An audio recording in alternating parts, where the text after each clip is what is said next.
ஆசையுடன் கேட்பவர்க்கு அள்ளித் தருபவன், அல்லல் துன்பம் துயரங்களை கிள்ளி எறிபவன், பாசத்தோடு யாவரையும் பார்க்கின்றவன், பாவங்களை பார்வையினால் மாய்க்கின்றவன்.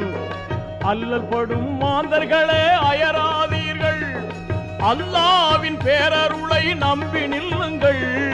அவனிடத்தில் குறையனைத்தும் சொல்லி காட்டுங்கள், அன்பு நோக்கு தருகவென்று அழுது கேளுங்கள்.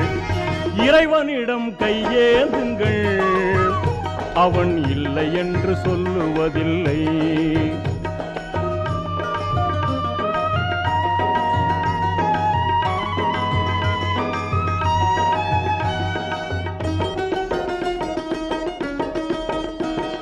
தேடும் நேயர் நெஞ்சங்களில் குடியிருப்பவன், தேடாத மனிதருக்கும் உணவளிப்பவன்.